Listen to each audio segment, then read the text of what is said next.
Good morning students. આપણે last વિડિયોની અંદર ભણ્યા હતા કે સજીવોનું જીવનકાળ, એના પછી આપણે વનસ્પતિ અને પ્રાણીઓના અંદર અલિંગી પ્રજનન ભણી ચૂક્યા અને લાસ્ટમાં આપણે ભણ્યા કે લિંગી પ્રજનન કરતા સજીવો અને અલિંગી પ્રજનન કરતા સજીવો એકબીજાથી કઈ રીતે જુદા પડે છે. એની અંદર મિત્રો આપણે એવું ભણ્યા હતા કે લિંગી પ્રજનન જે કરતા સજીવો છે એમના દ્વારા ઉત્પન્ન થતી સંતતિ એના પિતૃઓને મળતી આવે છે અને અલિંગી પ્રજનનથી ઉત્પન્ન થતી સંતતિ એના પિતૃઓની આબેહૂબ પ્રતિકૃતિ હોય છે. આપણે એના અંદર ઘણી બધી પદ્ધતિઓ પણ ભણ્યા હતા, જેમ કે લિંગીના અંદર તો આપણે ફલનની ક્રિયા ભણ્યા હતા, પણ અલિંગીની અંદર આપણે વનસ્પતિઓમાં અને પ્રાણીઓમાં બંનેમાં અલિંગી પ્રજનન ભણ્યા હતા. વનસ્પતિઓમાં અલિંગી પ્રજનનને આપણે વાનસ્પતિક પ્રજનન તરીકે ઓળખ્યું હતું, જેના અંદર આપણે કલિકા દ્વારા વાનસ્પતિક પ્રજનન વિશે ડિટેલમાં ભણ્યા હતા. અને પ્રાણીઓની અંદર આપણે ભાજન, કલિકા સર્જન, અવખંડન, પુનઃસર્જન જેવા ઘણા બધા કોન્સેપ્ટ હતા. અત્યારે આપણે ભણીશું કે ઉચ્ચ કક્ષાની વનસ્પતિઓ જે છે એમાં પુષ્પ સર્જન સાથે પ્રાજ્ઞનીય તબક્કાની માહિતી. ફરી એકવાર બોલું છું કે ઉચ્ચ કક્ષાની વનસ્પતિઓમાં પુષ્પ સર્જન સાથે પ્રાજ્ઞનીય તબક્કાની માહિતી. તો મિત્રો આપણે વાત કરીએ કે વનસ્પતિઓની અંદર અત્યારે પહેલા આપણે વનસ્પતિઓ ભણીશું. તો ઉચ્ચ કક્ષાની જે વનસ્પતિઓ છે એની અંદર પુષ્પનું સર્જન થાય ત્યારથી લઈને એના અંદર પ્રાજ્ઞનીય તબક્કાની શરૂઆત થઈ જાય છે. પુષ્પ સર્જન થાય એ દરમિયાન પુષ્પ સર્જન થાય એ દરમિયાન પ્રાજ્ઞનીય તબક્કાની શરૂઆત થઈ જાય છે.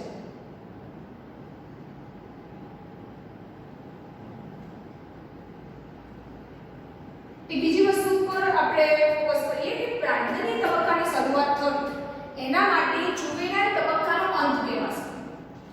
પ્રાજ્ઞનીય તબક્કો એટલે જુવેનાઇલ તબક્કાનો અંત.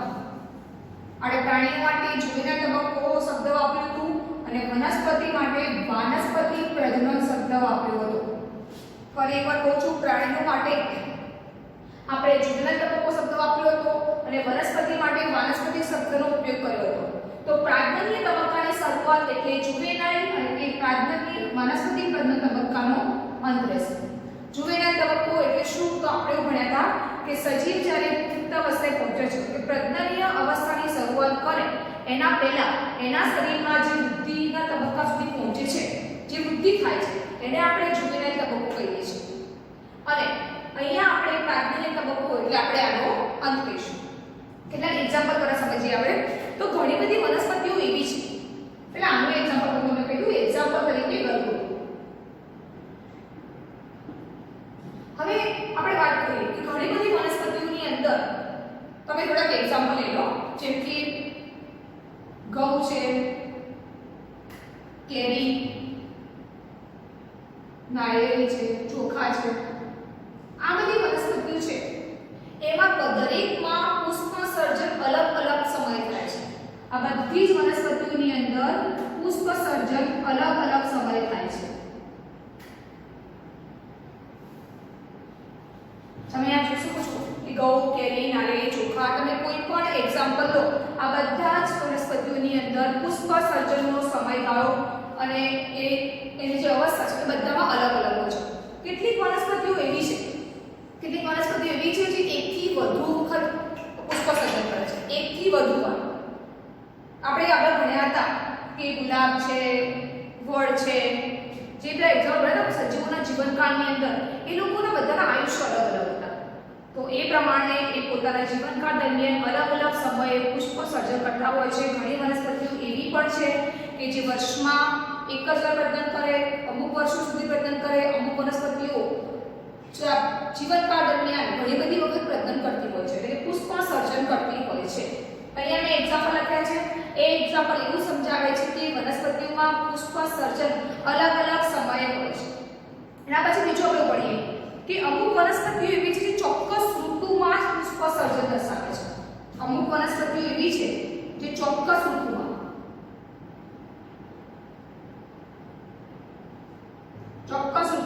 પુષ્પ સર્જન દર્શાવે છે.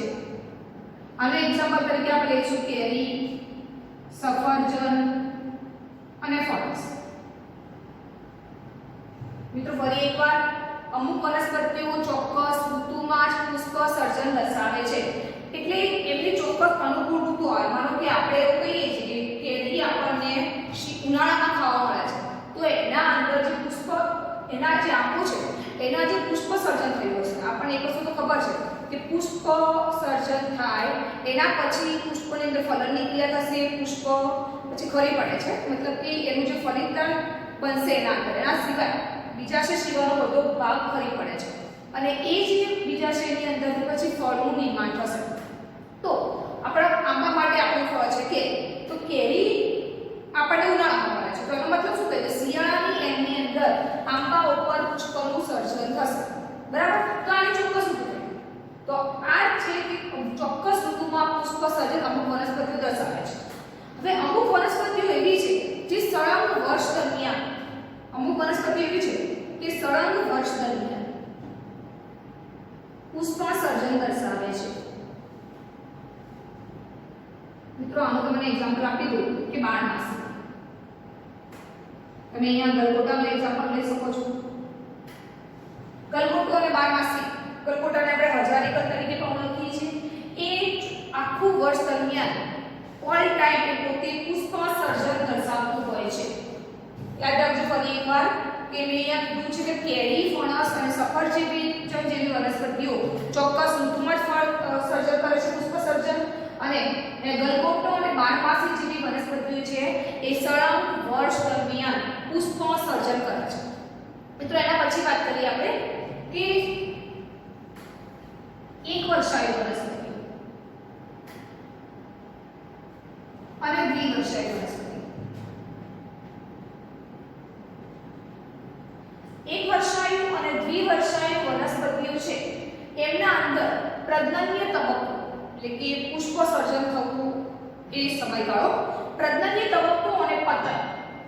યાદ રાખજો, એક વર્ષાયુ વનસ્પતિ અને દ્વિવર્ષાયુ વનસ્પતિની અંદર પ્રજનન્ય તબક્કો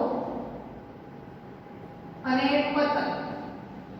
પતન એટલે આપણને ખબર છે કે એનું પુષ્પનું અને પર્ણનું ખરી પડવું તે અને ફળનું પણ. તો પ્રજનન્ય તબક્કો અને પતન આપણે ચોક્કસ એને ઓબ્ઝર્વ કરી શકીએ છીએ. ફરી એકવાર કહું છું કે એક વર્ષાયુ, દ્વિવર્ષાયુ વનસ્પતિઓ, જે વનસ્પતિઓ એક વર્ષ માટે રહેતી હોય, 2 વર્ષ માટે રહેતી હોય, જેનું જીવન ટૂંકું હોય છે, એવી વનસ્પતિઓની અંદર આપણે પુષ્પ સર્જન થવું, ફળ બનવું, એનું પતન થવું, આ બધી ક્રિયાઓ, આ બધી જ ક્રિયાઓને સારી રીતે ઓબ્ઝર્વ કરી શકીએ છીએ. પરંતુ જે બહુવર્ષાયુ વનસ્પતિઓ છે, બહુવર્ષાયુ વનસ્પતિઓ, એમની અંદર પ્રાજનન્ય તબક્કાને જે આપણે ઓબ્ઝર્વ કરવું છે બહુ ડિફિકલ્ટ છે. પ્રાજનન્ય તબક્કાને ઓબ્ઝર્વ કરવું બહુ જ ડિફિકલ્ટ પડે છે. એને આપણે સ્પષ્ટ વ્યાખ્યાયિત કરી શકતા નથી. તો એની અંદર પ્રાજનન્ય તબક્કાને સ્પષ્ટ વ્યાખ્યાયિત કરવું અઘરું છે. ફરી એકવાર કે એક વર્ષાયુ વનસ્પતિઓ અને દ્વિવર્ષાયુ વનસ્પતિઓની અંદર આપણે વાનસ્પતિક પ્રજનન, પ્રાજનન્ય તબક્કોને આપણે વાનસ્પતિક પ્રજનન પણ કહીશું. વાનસ્પતિક પ્રજનન, એક વર્ષાયુ અને દ્વિવર્ષાયુ વનસ્પતિમાં વાનસ્પતિક પ્રજનન અને પતન આપણે ઈઝીલી જોઈ શકીએ છીએ. પરંતુ બહુવર્ષાયુ વનસ્પતિઓની અંદર એને સ્પષ્ટ વ્યાખ્યાયિત કરવું ખૂબ જ અઘરું છે. તમને એક એક્ઝામ્પલ આપું કે એ વનસ્પતિઓ કયા સમયે પુષ્પ સર્જન કરશે, કયા સમયે એના પર ફળનું નિર્માણ થશે, એ જાણવું બહુ જ ડિફિકલ્ટ પડે છે. એના માટે હું તમને એક્ઝામ્પલ આપું છું વાંસ, જે એક અસમાન ક્રિયા દર્શાવે છે. વાંસ, વાંસ નામની જે વનસ્પતિ છે એ પોતાના જીવનકાળ દરમિયાન એક જ વખત પ્રજનન કરે છે. મિત્રો યાદ રાખજો, એક જ વખત પ્રજનન કરે છે. કેળાની અંદર પણ તમે જોઈ શકશો કે એ પોતે વનસ્પતિ પોતાના જીવનકાળ દરમિયાન એક જ વખત પ્રજનન કરે છે. પણ આપણા NCERT ના સિલેબસમાં આપણે વાંસનું એક્ઝામ્પલ છે તો આપણે એને ચર્ચા કરીશું. તો વચ્ચે વાંસ છે એ પોતાના જીવનકાળ દરમિયાન એક જ વખત પુષ્પ સર્જન કરે છે કે એક જ વખત પ્રજનન કરે છે. એ પોતે 50 થી 100 વર્ષ દરમિયાન ગમે ત્યારે એક જ વાર પ્રજનન કરે છે. એકવાર પ્રજનન કર્યા પછી એ મોટી સંખ્યામાં પુષ્પ સર્જન કરે છે.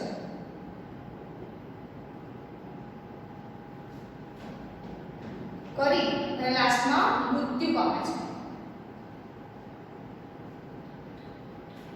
ફરી એકવાર જોઈએ કે વાંસ નામની જે વનસ્પતિ છે એ પોતે પોતાના જીવનકાળ દરમિયાન એક જ વખત પ્રજનન કરે છે અને એ ઉંમર ગમે તે હોઈ શકે છે 50 થી 100 વર્ષની અંદર એ પોતે મોટી સંખ્યામાં પુષ્પ સર્જન કરશે અને પછી તે મૃત્યુ પામી જાય છે. અહીંયા એક વસ્તુ ફરી સમજાવું છું કે તમને અહીંયા વાત કરીએ કે બહુવર્ષાયી વનસ્પતિની અંદર પ્રાજ્ઞન્ય તબક્કાને આપણે સ્પષ્ટ વ્યાખ્યાયિત કરી શકતા નથી કે ક્યારે એના અંદર પુષ્પ સર્જન થશે, ક્યારે ફળનું નિર્માણ થશે. એના એક્ઝામ્પલ તરીકે આપણે વાંસ લઈ શકીએ છીએ. વાંસ જે છે એ પોતે પોતાના જીવનકાળ દરમિયાન એક જ વખત પ્રજનન કરે છે અને એ પોતે જ્યારે આપણે વાંસને ઉગાડીએ છીએ તો એના 50 થી 100 વર્ષ બાદ નક્કી નથી હોતું કે કેટલા વર્ષે 50 થી 100 વર્ષની વચ્ચે ગમે ત્યારે એ પોતે મોટી સંખ્યામાં પુષ્પ સર્જન કરી અને પછી પોતે મૃત્યુ પામતું હોય છે. એના પછી એક બીજું એક્ઝામ્પલ લઈએ નીલકુરંજી. આ વનસ્પતિ એવી છે જે પોતે 12 વર્ષે એકવાર પુષ્પ સર્જન કરે છે. યાદ રાખજો નીલકુરંજી નામની વનસ્પતિ દર 12 વર્ષે એકવાર પુષ્પ સર્જન કરે છે. લાસ્ટમાં 2006 ની અંદર એકચ્યુઅલી આપણે લાસ્ટમાં 2006 ન કહી શકીએ, લાસ્ટમાં આપણે 2018 કહી શકીએ છીએ, પણ આપણી ચોપડીની અંદર આપણને 2018 નો ઉલ્લેખ આપેલો નથી. એમાં એવું કીધું છે કે લાસ્ટમાં 2006 ની અંદર પુષ્પ સર્જન જોવા મળ્યું હતું. આ પુષ્પ સર્જન કઈ જગ્યાએ જોવા મળ્યું હતું તો જોઈ લેજો. કેરળમાં, કેરળ, તમિલનાડુ અને કર્ણાટકની અંદર. કેરળ, તમિલનાડુ અને કર્ણાટક જેવા શહેરોની અંદર એ પોતે એના પહાડો એના અંદર પુષ્પ સર્જન જોવા મળ્યું. એ બધા જ પહાડો પર આપણને વાદળી રંગનો પટ્ટો જોવા મળ્યો. વાદળી પટ્ટો એટલા માટે કે બધા જ પુષ્પ વનસ્પતિ છે નીલકુરંજી તેના પર વાદળી પુષ્પો નું સર્જન થાય છે. દર 12 વર્ષે એ શબ્દ યાદ રાખવો કમ્પલસરી છે કે નીલકુરંજીની અંદર દર 12 વર્ષે પુષ્પનું સર્જન થાય છે. અને લાસ્ટમાં 2006 ની અંદર કેરળ, તમિલનાડુ અને કર્ણાટકના પર્વતીય વિસ્તારોની અંદર એમાં પુષ્પ સર્જન જોવા મળ્યું હતું. તો એ બધા જ પર્વતો વાદળી રંગના પટ્ટાથી છવાયેલા દેખાતા હતા. એ વખતે ત્યાં બહુ મોટી સંખ્યામાં પર્યટકો પોતે આની મુલાકાતે આવ્યા હતા. મિત્રો એકવાર બધા જ વનસ્પતિઓના નામ આપણે એકવાર જોઈ લઈશું. આપણે ભણ્યા કે પુષ્પ સર્જન એ પ્રાજ્ઞન્ય તબક્કાની શરૂઆત હોય છે. પ્રાજ્ઞન્ય તબક્કાની શરૂઆત મતલબ કે કોઈ એક તબક્કાનો અંત હશે અને એક તબક્કાનો અંત એટલે જુવેનાઇલ તબક્કો છે. એનો એક્ઝામ્પલ તરીકે આપણે ગલગોટો લઈએ છીએ મિત્રો. એના પછી આપણે એવું ભણ્યા કે વનસ્પતિઓ બધી જ વનસ્પતિઓમાં પુષ્પ સર્જન અલગ અલગ સમયે થતું હોય છે. એક્ઝામ્પલ ઘઉં, કેરી, નારિયેળી, ચોખા આપણે લીધા છે. એના પછી આપણે એવું ભણ્યા કે અમુક વનસ્પતિઓમાં ચોક્કસ ઋતુમાં જ પુષ્પ સર્જન થાય છે. જેમ કે કેરી, સફરજન અને ફણસનું એક્ઝામ્પલ આપણે લીધું છે. એના પછી આપણે એવું ભણ્યા કે સળંગ વર્ષ દરમિયાન પુષ્પ સર્જન અમુક વનસ્પતિઓ દર્શાવતી હોય છે. એટલે કે એ વનસ્પતિઓ સળંગ વર્ષ દરમિયાન પુષ્પ સર્જન દર્શાવતી હોય છે. જેના એક્ઝામ્પલમાં આપણે બારમાસી, જાસૂદ અને ગલગોટો લીધો છે. લાસ્ટમાં આપણે એવું ભણ્યા કે એક વર્ષાયુ અને દ્વિવર્ષાયુ વનસ્પતિઓની અંદર વાનસ્પતિક પ્રજનન અને પતન સ્પષ્ટ રીતે જોઈ શકાય છે અથવા એને સ્પષ્ટ રીતે ઓબ્ઝર્વ કરી શકીએ છીએ આપણે. પરંતુ બહુવર્ષાયુ વનસ્પતિની અંદર આપણે એને સ્પષ્ટ વ્યાખ્યાયિત કરી શકતા નથી. કારણ કે બહુવર્ષાયુ વનસ્પતિઓમાં કોઈ સમયગાળો ચોક્કસ હોતો નથી. એના એક્ઝામ્પલ તરીકે વાંસ ભણ્યા હતા. વાંસ એક એવી વનસ્પતિ છે કે જે પોતે પોતાના જીવનકાળ દરમિયાન એક અસમાન ક્રિયા દર્શાવે છે અને પોતે પોતાના જીવનકાળ દરમિયાન એક જ વાર પુષ્પ સર્જન કરે છે. એ પોતે 50-100 વર્ષ બાદ મોટી સંખ્યામાં પુષ્પ સર્જન કરે છે અને પછી મૃત્યુ પામે છે. એના એક્ઝામ્પલ આપણે કેળા પર લઈ શકીએ છીએ. એના પછી લાસ્ટ આપણે ભણ્યા નીલકુરંજી નામની વનસ્પતિ. નીલકુરંજી નામની જે વનસ્પતિ છે એ પોતે દર 12 વર્ષે ફક્ત એક જ વાર પુષ્પ સર્જન કરે છે.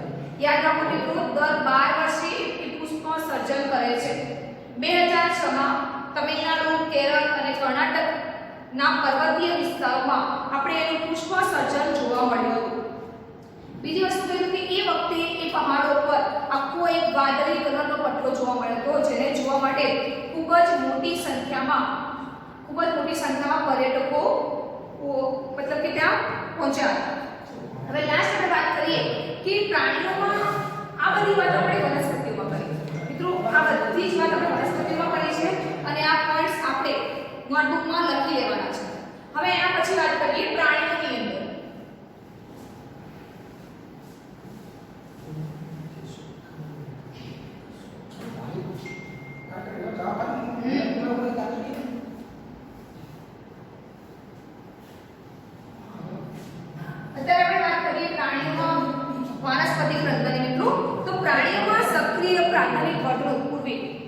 પ્રાણીઓની અંદર સક્રિય પ્રાથમિક વર્તણૂક પૂર્વે એક પોતે જુવેનાઇલ તબક્કામાંથી પસાર થાય છે અને જુવેનાઇલ તબક્કાની અંદર એમના અંદર બાહ્યકીય ફેરફારો, યાદ રાખો, જુવેનાઇલ તબક્કાની અંદર એમના અંદર બાહ્યાકાર વિદ્યાકીય ફેરફારો અને દેહધાર્મિક ફેરફારો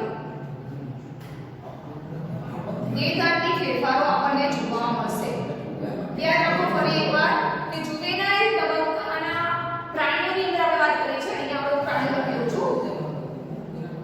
પ્રાણીઓમાં પ્રાથમિક તબક્કાની માહિતી, પ્રાણીઓમાં પ્રાથમિક તબક્કાની માહિતી.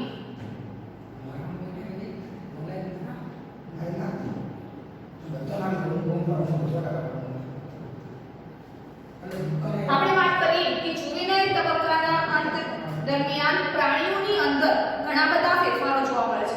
એ ફેરફારો બાહ્યકાર વિદ્યાકીય હોઈ શકે છે અને દેહધાર્મિક વિદ્યાકીય ફેરફારો પણ આપણને અંદર જોવા મળશે. આપણે એના એક્ઝામ્પલ ભણીએ કે પહેલા એક વસ્તુ હતી કે દરેક સજીવમાં પ્રાજ્ઞન્ય તબક્કો જુદી જુદી અવધિ ધરાવે છે.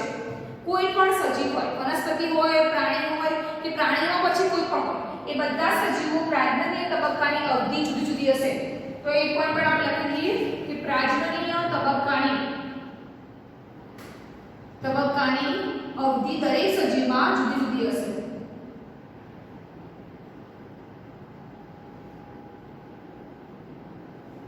પ્રાજ્ઞન્ય તબક્કા અવધિ મતલબ કે સમયગાળો દરેક સજીવમાં આપણને જુદો જુદો જોવા મળશે.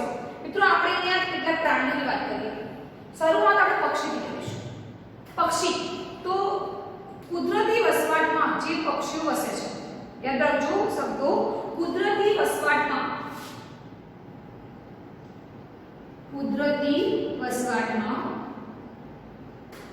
પક્ષીઓ ઋતુકીય ઈંડા આપશે. ફરી એકવાર કહી દઉં છું કે કુદરતી વસવાટમાં પક્ષીઓ ઋતુકીય ઈંડા આપે છે.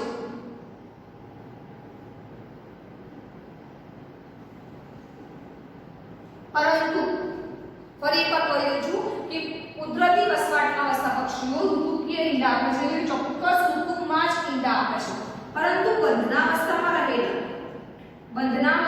રહેલા પક્ષીઓ, બંધનાવસ્થામાં એક એક્ઝામ્પલ તરીકે આપી દઉં છું તમને કે મરઘા ઉછેર કેન્દ્ર તમે લઈ શકો છો. મરઘા ઉછેર કેન્દ્રમાં જે મરઘાઓ ઉછેર કરવામાં આવે છે એ વર્ષ દરમિયાન ઈંડા આપે છે. એ પોતે વર્ષ દરમિયાન ઈંડા આપે છે.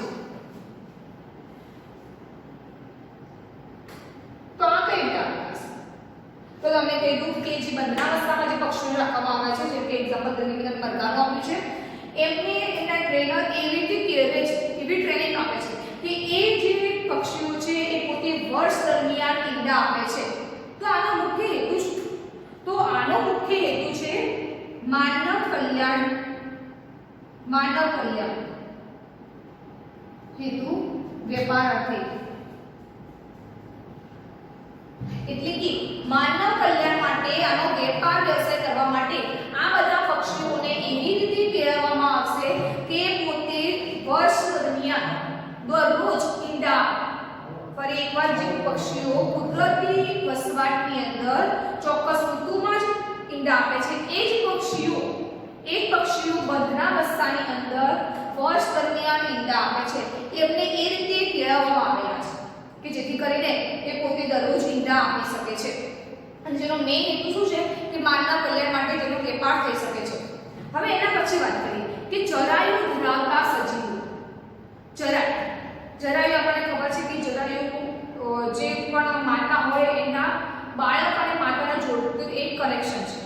જેથી કરીને માતા પોતાના શરીરના જે પણ ખોરાક હોય, બ્લડ હોય, ઓક્સિજન સપ્લાય માટે કે પછી ખોરાક માટે બાળક સાથે જોડાયેલો એક ભાગ છે જેને આપણે જરાયુ કહીએ છીએ.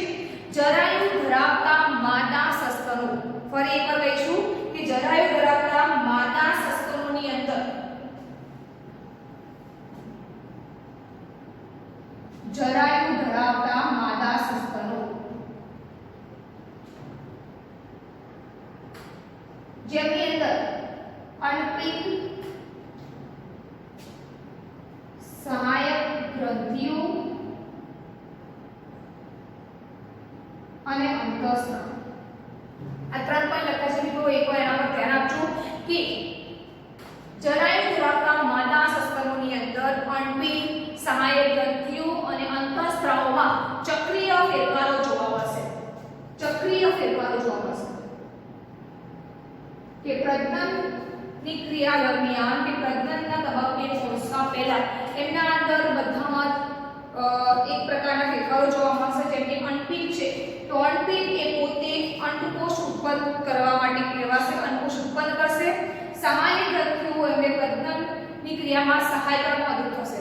અને અંતઃસ્ત્રાવ જેમ કે માદા છે તો પ્રોજેસ્ટેરોન, ઇસ્ટ્રોજન જેવા અંતઃસ્ત્રાવો જે છે એ પોતાની ક્રિયા રેગ્યુલરલી પ્રજનન માટેની પોતાની જે ક્રિયાઓ છે જે અંતઃસ્ત્રાવ ઉત્પન્ન કરવાના છે એ કરશે. અહીંયા અંતઃસ્ત્રાવોની જગ્યાએ અંતઃસ્ત્રાવી ગ્રંથિ લખીએ જેથી કરીને આપણે વધારે સમજાશે. અંતઃસ્ત્રાવી ગ્રંથિઓ જે પોતે અંતઃસ્ત્રાવ ઉત્પન્ન કરશે. તો આ વાત થઈ કે જરાયુ ધરાવતા માદા સસ્તનો. જે માદા સસ્તનો છે એમના અંદર આ 3 અંગોની અંદર ચક્રીય ફેરફારો જોવા મળશે. અનપિંડનું કાર્ય રહેશે અંડકોષ ઉત્પન્ન કરવું. સહાયક ગ્રંથિઓ જે પ્રજનનની ક્રિયામાં એમને મદદ કરશે. અને અંતઃસ્ત્રાવી ગ્રંથિઓ જે ચોક્કસ પ્રકારના અંતઃસ્ત્રાવો પ્રજનન દરમિયાન પૂરા પાડશે. ઘણા બધા અંતઃસ્ત્રાવો માતાની અંદર એવા હોય છે કે જે ફક્ત એને પ્રજનન દરમિયાન જ ઉત્પન્ન થતા હોય છે, ના તો એના પહેલા પણ નહીં અને એના પછી પણ નહીં. ફક્ત પ્રજનન દરમિયાન એ અંતઃસ્ત્રાવ ઉત્પન્ન કરશે. એ વસ્તુ આપણે માનવ પ્રજનનની અંદર ભણીશું. અત્યારે આપણે અહીંયા વાત કરીએ આપણે પછી પ્રાઇમેટ્સ. હવે આપણે વાત કરીએ પ્રાઇમેટ્સ. પ્રાઇમેટ્સ એક જૂથ છે જેની અંદર મનુષ્ય, વાંદરા, એવા સજીવોને ગોઠવવામાં આવે છે. હવે જે સજીવો પ્રાઇમેટ્સ નથી, સસ્તન, જો યાદ રાખો કે પ્રાઇમેટ્સ એટલે સસ્તનની અંદર ભાગ પડશે તો સસ્તન હશે. જે પ્રાઇમેટ્સ નથી પણ સસ્તન છે જેવા કે કૂતરો છે, બિલાડી છે, સિંહ છે, વાઘ છે, આ બધા સજીવો, કૂતરો, સિંહ, બિલાડી, વાઘ સજીવો છે એમની અંદર પ્રાઇમેટ્સ ન હોય તેવા સજીવો. ફરી એકવાર લખી દઉં છું પહેલા હું. પ્રાઇમેટ્સ ન હોય તેવા સસ્તનોની વાત કરીએ આપણે. જેના એક્ઝામ્પલ હું તમને લખું છું: કૂતરો, બિલાડી, વાઘ, ઉંદર એટસેટ્રા. તમે અહીંયા સિંહ પણ લઈ શકો છો. તો પ્રાઇમેટ્સ ન હોય તેવા સસ્તનો એ બધા ઋતુકીય ઋતુચક્ર દર્શાવશે. ઋતુકીય ઋતુચક્ર. ફરી એકવાર કહી દઉં છું કે જે સજીવો પ્રાઇમેટ્સ નથી એ લોકો ઋતુકીય ઋતુચક્ર એટલે કે ઋતુચક્રની ક્રિયા એના અંદર થશે. ઋતુચક્ર એટલે આપણે એવું કહીએ કે જ્યારે એમનું ગર્ભાશય એટલે કે એમનું જે પુત્રી છે એ પોતે બાળક રાખવા માટે સક્ષમ તો હોય છે ઓલરેડી, પણ જો બાળક ધારણ ન કરે તો એમના અંદર રહેલો અંડકોષ એ બહાર નીકળી જશે. એની સાથે ગર્ભાશયનો સૌથી અંતનો પડ એન્ડોમેટ્રિયમ ખરી પડે, એને આપણે ઋતુચક્ર કહીએ છીએ. તો આ લોકોના અંદર ઋતુચક્ર ચોક્કસ ઋતુમાં જ જોવા મળશે. પરંતુ જે પ્રાઇમેટ્સ છે, પ્રાઇમેટ જેના એક્ઝામ્પલ તરીકે આપણે લઈએ વાનર, એપ અને માનવ, એટલે કે આપણે પોતે પણ, આ બધાઓ માસિક ઋતુચક્ર દર્શાવે છે. એટલે કે દર મહિને આપણે અંદર ઋતુચક્ર દર મહિને જોવા મળશે. આ બધા પ્રાણીઓ જે પ્રાઇમેટ્સ નથી પણ સસ્તન છે એમના અંદર ચોક્કસ ઋતુમાં ઋતુચક્ર જોવા મળશે. અને આ પ્રાણીઓ જે પોતે પ્રાઇમેટ્સ છે એમની અંદર માસિક ઋતુચક્ર જોવા મળશે. એટલે કે દર મહિને એમની અંદર ઋતુચક્ર જોવા મળશે. એક બીજો પોઈન્ટ લઈ લઈએ કે જે પ્રાણીઓ જંગલમાં કુદરતી વસવાટમાં જીવે, જંગલમાં રહે, એ બધા પ્રાણીઓ જેમ કે આપણને ખબર છે સિંહ, વાઘ, હાથી, ઘોડા, એ બધા જંગલમાં વસતા હોય છે. આ બધા સજીવો જે છે એક ચોક્કસ ઋતુમાં એને પોતાને સાનુકૂળ ઋતુ હોય ત્યારે પોતે સક્રિય થતા હોય છે. તો સાનુકૂળ ઋતુમાં જંગલી વસવાટમાં વસતા પ્રાણીઓ જે છે એ સાનુકૂળ ઋતુમાં બધા સાનુકૂળ ઋતુમાં સક્રિય થતા હોય છે, જેના માટે આપણે એને ઋતુકીય સંવર્ધકો તરીકે ઓળખીશું. અને આપણે ઋતુકીય સંવર્ધકો તરીકે ઓળખીશું.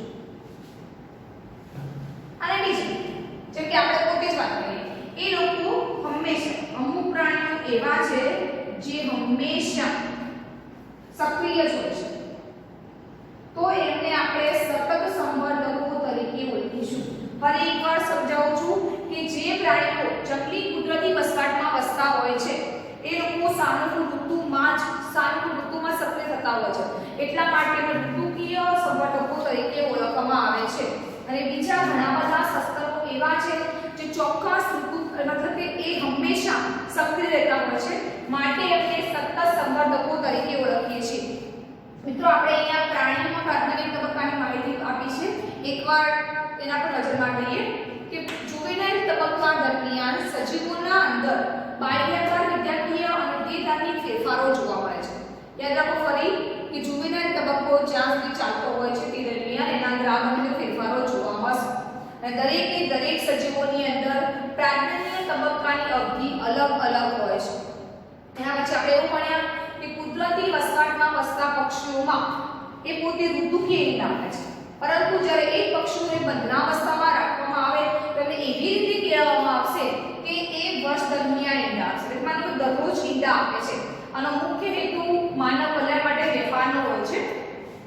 એના પછી આપણે એવું ભણ્યા કે જરાયુ ધરાવતા માદા સસ્તનો, જે માદા સસ્તનો જરાયુ ધરાવે છે એમની અંદર પ્રાજ્ઞન્ય તબક્કાની શરૂઆતમાં આટલા બધી અંગોગતિઓમાં ફેરફાર થતા હોય છે. અંતિમની અંદર સહાયક ગ્રંથિઓના અને અંતઃસ્રાવી ગ્રંથિઓમાં ચક્રીય ફેરફારો આપણને જોવા મળશે. પ્રાઇમેટ્સ ન હોય તેમાં સસ્તનો ઋતુકીય ઋતુચક્ર દર્શાવે છે, ચોક્કસ ઋતુમાં જ એમના અંદર ઋતુચક્ર જોવા મળશે. પણ જે સજીવો પ્રાઇમેટ્સ છે એમના અંદર દર મહિને ઋતુચક્ર જોવા મળશે. જંગલી પરિસ્થિતિમાં વસતા સજીવો એ સાનુકૂળ ઋતુમાં જ સક્રિય થતા હોય છે, એટલે એમને માટે ઋતુકીય સંવર્ધકો શબ્દ વાપરેલો છે. અને બીજા ઘણા બધા એવા સસ્તનો છે જે સતત હંમેશા સક્રિય હોવાના કારણે આપણે એને સતત સંવર્ધકો તરીકે ઓળખીએ છીએ. મિત્રો આપણે એક લાસ્ટ પોઈન્ટ જોઈ લઈએ છીએ હવે કે વૃદ્ધત્વ. આપણે અહીંયા 3 પોઈન્ટ ભણ્યા. એક છે જુવેનાઇલ તબક્કો એટલે કે પ્રજનનીય તબક્કા પહેલાની અવસ્થા, એટલે પૂર્વ પ્રજનનીય વય કહેવાય આપણે. એ છે પ્રજનનીય તબક્કો જે આપણે અત્યારે ભણ્યા છે વનસ્પતિ અને પ્રાણીઓમાં. અને હવે આવશે પસ્વ પ્રજનનીય વય, જેને આપણે વૃદ્ધત્વ તરીકે ઓળખીએ છીએ.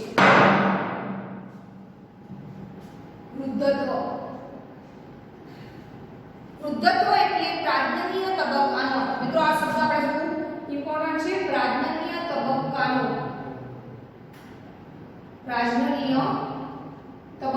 અંત એટલે કે વૃદ્ધત્વ. ફરી એકવાર કે શરૂઆતના તબક્કાને આપણે જુવેનાઇલ તબક્કો કહીએ છીએ. જુવેનાઇલ તબક્કાનો અંત એટલે પ્રાજનનીય તબક્કો, અને પ્રાજનનીય તબક્કાનો અંત એટલે આપણે કહીશું એને વૃદ્ધત્વ. હવે પ્રાજનનીય તબક્કાના અંતના કારણે સજીવમાં જીર્ણતા જોવા મળશે. જીર્ણતાનો અર્થ શું થાય કે શરીરના અંગોમાં ઘસારો પડે, ધીમે ધીમે એમના શરીર પડતું જાય છે, આવું બધું હોય છે. અને એ આપણને દોરે છે વૃદ્ધત્વ તરફ. ફરી એકવાર કહું છું કે જીર્ણતા એટલે વૃદ્ધત્વ, ઘરડા થવાની ઉંમર વૃદ્ધ વય તરીકે પણ ઓળખીએ છીએ. અને જે પ્રાથમિક તબક્કાનો અંત છે એ જીર્ણતા કે વૃદ્ધત્વનું એક પરિમાપન છે. એક સર્વૈવ કહેવાય, મતલબ કે એનું કે જે આપણને વૃદ્ધત્વ તરફ દોરી જતું હોય છે. મિત્રો તમે કીધું કે જીવનકાળના તબક્કામાં ના અંતમાં આ સજીવોના શરીરમાં આનુષંગિક ફેરફારો જોવા મળશે. જીવનકાળના તબક્કાના અંતમાં એમના શરીરમાં આનુષંગિક ફેરફારો જોવા મળશે. ફરી એકવાર કહી દઉં છું કે જે સજીવો વૃદ્ધત્વમાં એટલે વૃદ્ધ વયમાં દાખલ થયા છે એમના જીવનકાળના અંતમાં આ એનો એન્ડનો તબક્કો કહેવામાં આવે છે. એની અંદર આનુષંગિક ફેરફારો આપણને જોવા મળશે. એક એક્ઝામ્પલ દર્શાવું છું કે અને એક્ઝામ્પલ તમે કહી લેશો તો ચયાપચયનું ધીમું થવું. ચયાપચયનું ધીમું થવું. આપણે એવું પણ કહી શકીએ છીએ કે ચય ક્રિયાઓનું પ્રમાણ જે છે એ અપચય ક્રિયા કરતાં ઓછું હોય, એટલે અપચય ક્રિયાઓનું પ્રમાણ વધુ હોય, જેના કારણે સજીવના શરીરમાં ઘસારો પડે છે. જેના કારણે સજીવના શરીરમાં ઘસારો પડે છે અને એ જ આપણને દોરે છે વૃદ્ધતા કે પછી જીર્ણતા તરફ. હવે બીજી વસ્તુ કે છેલ્લે ચયાપચયની વૃદ્ધિનું ધીમું પડવું, પછી દોરશે વૃદ્ધતા તરફ અને છેલ્લે કોઈ પણ સજીવનું મૃત્યુ થઈ જાય છે. તો મૃત્યુ એ સજીવની એક લાક્ષણિક ગુણધર્મ છે, જેના વિશે આપણે અત્યાર સાયન્સમાં થોડી ઘણી વાતો કરી હતી. હવે વાત કરીએ કે પ્રાણી હોય કે વનસ્પતિ હોય, એના શરીરના મુખ્ય જીવનમાં મુખ્ય 3 તબક્કાઓ છે. મેં તમને હમણાં વાત કરી કે પૂર્વ પ્રજનન હોય, પ્રજનન હોય અને પશ્ચ પ્રજનન હોય, એટલે કે જુવેનાઇલ તબક્કો, પ્રાજ્ઞાનિક તબક્કો અને વૃદ્ધત્વ. આ જે 3 તબક્કાઓ છે એના વચ્ચેના જે સંક્રાંતિનો સમય, મતલબ કે 3 તબક્કા વચ્ચેની સંક્રાંતિ જે છે એના ઉપર અંતઃસ્ત્રાવો કાર્ય કરે છે. અંતઃસ્ત્રાવો હેઠળ આ 3 તબક્કાઓ થતા હોય છે.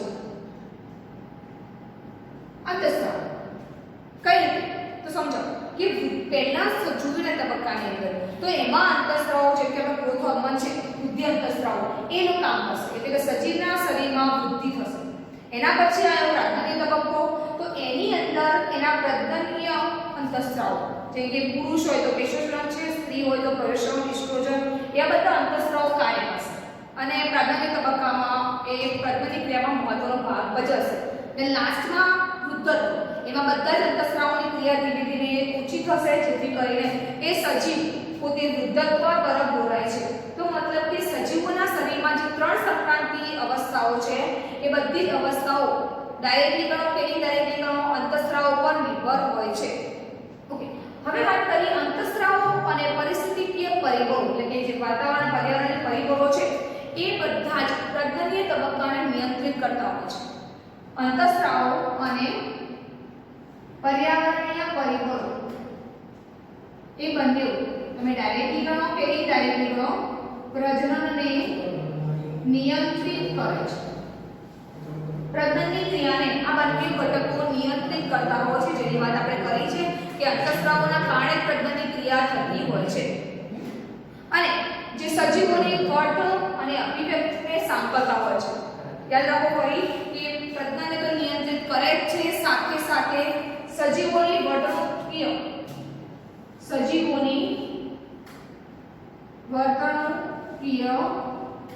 અભિવ્યક્તિને સાંકળે છે. સજીવ કયા પ્રકારની વર્તણૂક કરે છે એના માટે એની અભિવ્યક્તિને સાંકળતું હોય છે. તો મિત્રો આપણે અહીંયા પ્રજનનીય તબક્કાનો અંત, જેને આપણે વૃદ્ધત્વ તરીકે ઓળખીએ છીએ, અને આપણે અહીંયા આ પોઈન્ટ પૂરો કરીએ છીએ. બરાબર, વૃદ્ધત્વ એ આપણા શરીરનું છેલ્લું એક ક્રિયાઓ છે. નેક્સ્ટ વિડિયોમાં આગળ જોઈશું આપણે.